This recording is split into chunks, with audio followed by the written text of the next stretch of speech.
ஞானானந்தமயம் தேவம் நிர்மலஸ்படிகாகிருதிம் ஆதாரம் சர்வ வித்யானாம் ஹயக்ரீவம் பாஸ்மகே.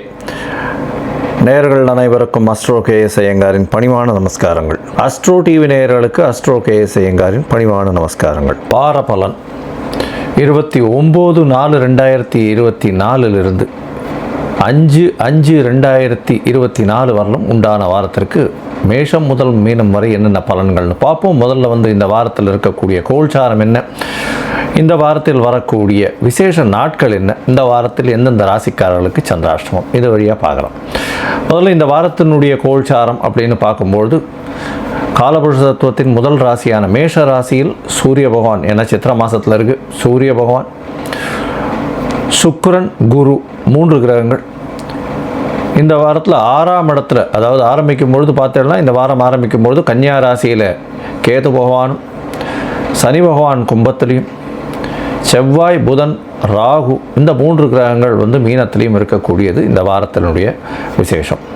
இந்த வாரத்தில் பெயர்ச்சின்னு பார்த்தீங்கன்னா வருட கிரகமான குரு பகவான் மேஷத்திலிருந்து ரிஷபத்துக்கு போகிறார். 1/5/2024 சாயந்தரம் ஒரு 5:30 மணிக்கு கிருத்திகை 1ஆம் பாதத்திலிருந்து கிருத்திகை 2ஆம் பாதத்திற்கு மேஷராசியிலிருந்து ரிஷபராசிக்கு போகிறார். தனியாக குரு பெயர்ச்சி பலன்கள் போட்டிருக்கேன், அதையும் பாருங்க ஒரு ராசிக்கும்.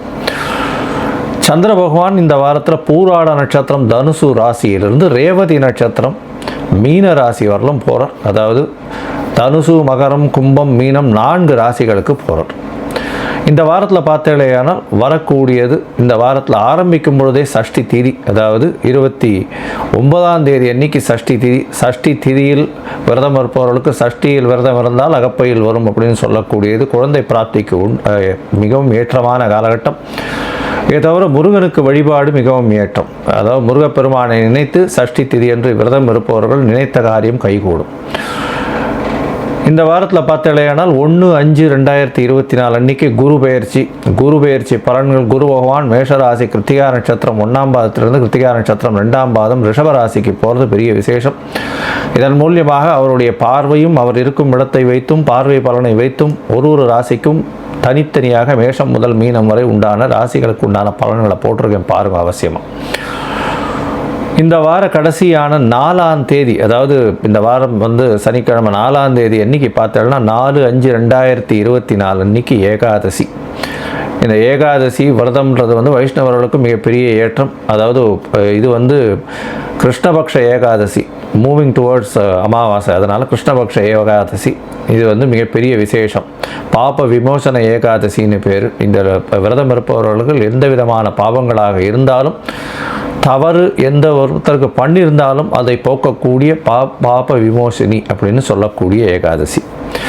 இன்றைக்கி 4/5/2024 அன்னைக்கு பார்த்தோம்னா அக்னி நட்சத்திரம் ஆரம்பம் அப்படின்னு போட்டிருக்கும். அக்னி நட்சத்திரம் அப்படின்னா பரணி 3ஆம் பாதம் அப்படின்னு சொல்லக்கூடிய 3வது பாதத்திலிருந்து, பரணி நட்சத்திரம் 3வது பாதத்தில் சூரிய பகவான் பிரவேசிக்கிற காலத்திலிருந்து ரோகிணி நட்சத்திரம் 2ஆம் பாதம் வரலும், அதாவது கிட்டத்தட்ட 8 பாதங்கள். பரணி 3, 4, கிருத்திகை 4 பாதங்கள், ரோகிணி 2 பாதம், 8 பாதங்கள் சூரிய பகவான் மூவ் பண்ணுற காலகட்டம். கிட்டத்தட்ட ஒரு என்ன சொல்கிறது, ஒரு 25-26 நாள் வச்சுக்கோங்களேன். ஏன்னா ஒரு பாதம் தாண்டறதுக்கு 3.2 டிகிரி, ஒரு நாளைக்கு 1 டிகிரி தாண்டுவார் சூரிய பகவான். அதனால் 3 நாளும் 20 நாழிகை அப்படின்னு சொன்னால் 8 மணி நேரம் வரும்.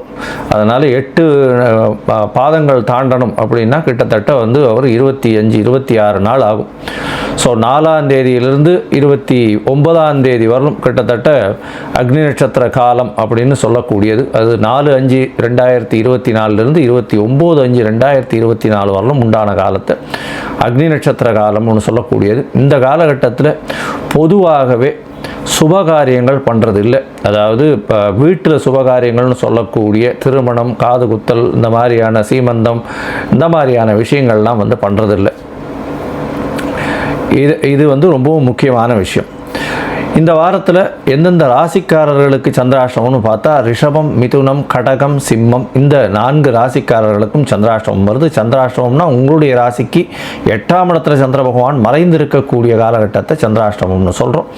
சந்திர பகவான் மதிகாரகன், மறைந்திருக்கக்கூடிய காலத்தில் மதி மயங்கக்கூடும், தவறான முடிவுகள் எடுக்கக்கூடிய வாய்ப்புகள் உண்டு. அதனால் முடிஞ்ச வரலும் புதிய முயற்சிகளில் ஈடுபட வேண்டாம். வெளியூர் வெளிமாநிலம் பிரயாணம் வேண்டாம். ஒருவேளை நீங்கள் பண்ண வேண்டிய கட்டாயத்தில் இருந்ததே ஆனால் சந்திர பகவானுக்கு உண்டான எளிய பரிகாரம்னு சொல்லக்கூடிய பால், அதாவது பால் இல்லைன்னா நீர் மோர் இதெல்லாம் தானம் கொடுங்க. ஏன்னா இப்போ வெய்ய காலம் வேறு, நீர் மோர்லாம் கொடுத்தலையானால் வழிபோக்கர்களுக்கு சந்திராஷ்டமத்தின் தாக்கம் நிச்சயமாக குறையும். சரி, இப்போ மேஷம் முதல் மீனம் வரை 29/4/2024 5/5/2024 வரை உண்டான வாரத்திற்கு எப்படி இருக்குன்னு பார்ப்போம். அதற்கு முன்னாடி என்னுடைய மொபைல் நம்பர் கீழே ஸ்க்ராலிங்கில் போயிட்டு இருக்கோம். உங்களுக்கு அஸ்ட்ராலாஜிக்கல் கன்சல்ட் தேவைப்பட்டதுன்னா எனக்கு காண்டாக்ட் பண்ணுங்க.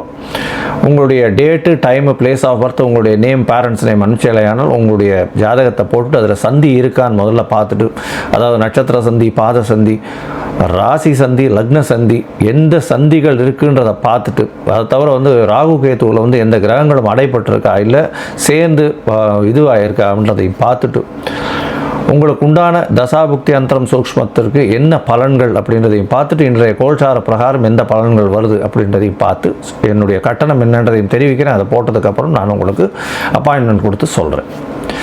இப்போது மேஷம் முதல் மீனம் வரை 29/4/2024 5/5/2024 வரை உண்டான பலன்களை பார்க்கலாம். சிம்மம், மகம், பூரம், உத்திரம் இந்த 3 நட்சத்திரம் 9 பாதங்களை கொண்ட ராசி. ராசியின் அதிபதி அப்படின்னு சொல்லக்கூடியவர் சூரிய பகவான் ராசிக்கு 9ஆம் இடத்துல உச்சம் பெற்று போயிருக்கார். இந்த வாரம் பார்த்தேனால் உங்களுடைய ராசிக்கு 9ஆம் இடத்துல குரு பகவானும் சுக்கிர பகவானும் சேர்ந்து இருக்கக்கூடிய காலகட்டமாக இருக்குது. அதீத சுபத்துவம் அடைகிறது. தந்தையின் வழியில் ஒரு சிறு சிறு பிரச்சனைகள் இருந்தாலும் தந்தையின் வழியில் பண வரவிற்கு பஞ்சம் இருக்காது. தந்தையினுடைய சொத்துக்கள் வரக்கூடிய, அதாவது பூர்வ சொத்துக்கள் வரக்கூடிய வாய்ப்புகள் நிச்சயமாக உண்டு. உங்களுடைய ராசிக்கு 8ஆம் இடத்துல ராகு பகவான், செவ்வாய் மற்றும் புதன் 3 கிரகங்கள் இருக்கக்கூடிய காலகட்டமாக இருக்குது. இது மறைந்த இடத்திலிருந்து பணம் வரக்கூடிய வாய்ப்பு. இந்த வாரம் பார்த்தேன்னா உங்களுடைய தந்தையின் சொத்துக்கள்லாம் பிரித்து கையில் கொடுத்துருவா. அதனால் இந்த வாரத்தோடு உங்களுக்கு உண்டான சொத்துக்கள் சேரக்கூடிய வாய்ப்புகள் நிச்சயமாக உண்டு. 2ஆம் இடத்துல கேத்து பகவான் இருக்கிறதுனால சிறு சிறு பிரச்சனைகள் பேச்சினால் வரக்கூடிய வாய்ப்புகள் உண்டு. ஆனால் பண வரவிற்கு பஞ்சம் இருக்காது. இந்த வாரம் 1ஆம் தேதி அன்னைக்கு, அதாவது 29/4/2024 5/5/2024 வரலும் உண்டான வாரத்தில் 1ஆம் தேதி அன்னைக்கு பார்த்தேன்னா குரு பகவான் உங்களுடைய ராசிக்கு 10ஆம் இடத்துல 10ஆம் இடத்துல உங்களுடைய ராசிக்கு 2ஆம் இடத்துல தனக்காரகன் தனஸ்தானத்தை பார்க்குறது பெரிய விசேஷம். இதன் மூலியமாக பார்த்தோம்னா உங்களுடைய பண வரவிற்கு பஞ்சம் இருக்காது. பேச்சில் கொஞ்சம் நளினம் இருக்கக்கூடிய காலகட்டம் இருந்தாலும் 10ஆம் இடத்தில் இருக்கக்கூடிய குரு பகவான் சிறு சிறு தொல்லைகளை மாற்று தொழில் ஏற்பாடு செய்யக்கூடிய வாய்ப்புகள் இருக்கும். சப்தமத்தில் இருக்கக்கூடிய சனி பகவான் மூலியமாக நண்பர்களை அதிகமாக நம்ப வேண்டாம். மாற்றுப்பாலினத்தவர் மூலியமாக பிரச்சனைகள் வரக்கூடிய வாய்ப்புகள் நிச்சயமாக உண்டு. அதாவது எதிர்பாலினத்தவர் மூலியமாக பிரச்சனைகள் வரக்கூடிய வாய்ப்புகள் உண்டு. நண்பர்கள் மூலியமாக சிறு சிறு பிரச்சனைகள் வரும். இதை தவிர பார்ட்னர்ஷிப் பிஸ்னஸில் பிரச்சனைகள் இருக்கக்கூடிய காலகட்டமாக இருக்குது. ஏன்னா சனி பகவான் சப்தமத்தில் ஆட்சி பெற்று போயிருக்கிறதுனால பார்ட்னர் உங்களை எப்படியும் டாமினேட் பண்ணக்கூடிய வாய்ப்புகள் இருக்கும். உங்களுக்கு மறைமுகமாக பணம் வரும், லேண்டு அதெல்லாம் மறைமுகமாக வரக்கூடிய வாய்ப்புகள் உண்டு. அதாவது இந்த இது வித்திங்களேனால் லேண்டு ஏதாவது வித்திங்கலாம் திடீர் பணம் வரும். அது ராகு 8ஆம் இடத்துலேருந்து செவ்வாயோட சம்பந்தத்தில் இருக்கிறதுனால திடீர் பண வரவு பெரிய ஏற்றத்தை கொடுக்கக்கூடிய காலகட்டமாக இருக்கும். உங்களுடைய ராசிக்கு 2ஆம் அதிபதியும் 8ஆம் இடத்துல நீச்சப்பட்டு போயிருக்கார். இதன் மூலியமாக பார்த்தோன்னா 11ஆம் அதிபதியும் நீச்சப்பட்டு போயிருக்கிறதுனால பணவரவு நேரடியாக வரக்கூடிய வாய்ப்பு இல்லை. சகோதரர்களுக்கு, மூத்த சகோதரர்களுக்கு சிறு சிறு பிரச்சனைகள் இருக்கக்கூடிய வாய்ப்புகள் நிச்சயமாக உண்டு. இந்த வாரம் பார்த்தோம்னா அதிவேகமாக செல்லக்கூடிய கிரகமான சந்திர பகவான் உங்களுடைய ராசிக்கு 12ஆம் அதிபதினு சொல்லக்கூடியவர் உங்களுடைய ராசிக்கு 5ஆம் இடத்துல இந்த வாரத்தை ஆரம்பிக்கிறார். 30ஆம் தேதி கார்த்தால் ஒரு 8:30 மணி வரலும் இருக்கக்கூடிய சந்திர பகவான் 5ஆம் இடத்துல குரு பகவானால் பார்க்கப்படுறதுனால நல்ல ஒரு ஏற்றம் கிடைக்கும். பணவரவிற்கு பஞ்சம் இருக்காது. சிறு சிறு செலவுகள் குழந்தைகளுக்காக ஏற்படக்கூடிய வாய்ப்புகள் நிச்சயமாக உண்டு. குழந்தைகள் மூலியமாக புதிய பதவி, புகழ், அந்தஸ்து, கௌரவம் வரக்கூடிய வாய்ப்புகள் உண்டு. வெளிநாடு போகக்கூடிய யோகம் நிச்சயமாக இருக்கும். உங்களுடைய ராசிக்கு பார்த்தாலேயானால் 6ஆம் இடத்துல சந்திர பகவான் போகிறார். 30ஆம் தேதியிலிருந்து 2ஆம் தேதி மதியம் ஒரு 11:30 மணி வரலும் இருக்கக்கூடிய காலகட்டம். இந்த காலகட்டத்தில் பார்த்தாலேயானால் குரு பகவானால் திருப்பியும் பார்க்கப்படுறார். ஏன்னா குரு பகவான் 10ஆம் இடத்துல போய் சந்திர பகவானை பார்க்குறார். 29ஆம் தேதியிலிருந்து 2ஆம் தேதி வரலும் சந்திரன் குருவினுடைய பார்வையிலே இருக்கிறது பெரிய விசேஷம். இதன் மூலியமாக பார்த்தோம்னா 10ஆம் இடத்தில் இருக்கக்கூடிய சந்திர பகவான் அதாவது குரு பகவான் 6ஆம் இடத்துல இருக்கிற சந்திர பகவானை பார்க்குறது பெரிய விசேஷம். வேலைக்காக வெளிநாடு வெளியூர் வெளிமாநிலம் செல்லக்கூடிய வாய்ப்புகள் நிச்சயமாக உண்டு. புதிய கடன் வாங்கக்கூடிய வாய்ப்புகள் நிச்சயமாக இருக்கும். உங்களுடைய ராசிக்கு பார்த்தாலேயானால் போட்டித் தேர்வில் எழுதுகிறவாளுக்கெல்லாம் நல்ல ஒரு வெற்றி கிடைக்கக்கூடிய காலகட்டமாக இருக்கும். உங்களுடைய ராசிக்கு 7ஆம் இடத்துல சந்திர பகவான் போகிறார். 7ஆம் இடத்துல போகக்கூடிய சந்திர பகவான் பார்த்தாலேயானால் புணர்ப்பு யோகம் அமையிறது. சனி சந்திரன் 2 பேரும் சேரக்கூடிய காலகட்டமாக இருக்கும். அதாவது 2ஆம் தேதியிலிருந்து 4ஆம் தேதி மாலை ஒரு 3-4 மணி வரலும் இருக்கக்கூடிய காலகட்டம். இந்த காலகட்டத்தில் அதிவேகமாக செல்லக்கூடிய கிரகமான சந்திர பகவான் மிகவும் மெதுவாக செல்லக்கூடிய அதாவது சனி பகவான் இருக்கக்கூடியதாக இருக்கிறதுனால சிறு சிறு பிரச்சனைகள் இருக்கக்கூடும். வெளிநாடு வெளியூர் போகக்கூடிய வாய்ப்புகள் நிச்சயமாக உண்டு. எதிர்பாலினத்தர் மூலியமாக சிறு பிரச்சனைகள் ஏற்படும். அதை தவிர தாயின் உடல்நிலையில் சற்று பிரச்சனைகள் இருக்கும். உங்களுடைய ராசிக்கு 8ஆம் இடத்துல சந்திர பகவான் போகிறார். அதாவது 4ஆம் தேதியிலிருந்து 6ஆம் தேதி மாலை ஒரு 5 மணி வரலும் இருக்கக்கூடிய காலகட்டமாக இருக்குது. இந்த காலகட்டத்தில் 8ஆம் இடத்துல இருக்கிறதுனால சந்திராஷ்டமம்னு சொல்கிறோம்.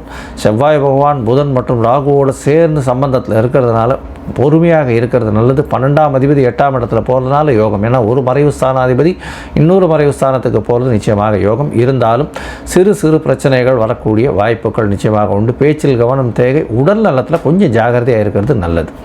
பொதுவாக பார்த்தாலேயானால் இந்த சிம்மராசிக்காரர்கள், அதுவும் அட்மினிஸ்ட்ரேஷனில் இருக்கிறவங்க, ஹெச்ஆர் இருக்கிறவங்க, அரசு பிரமுகர்கள், அரசு உத்தியோகத்தில் இருக்கிறவங்களாம் ரொம்ப ஜாகிரதையாக இருக்கிறது நல்லது. பேச்சினால் பிரச்சனைகள் அதிகமாக வரக்கூடிய வாய்ப்புகள் உண்டு.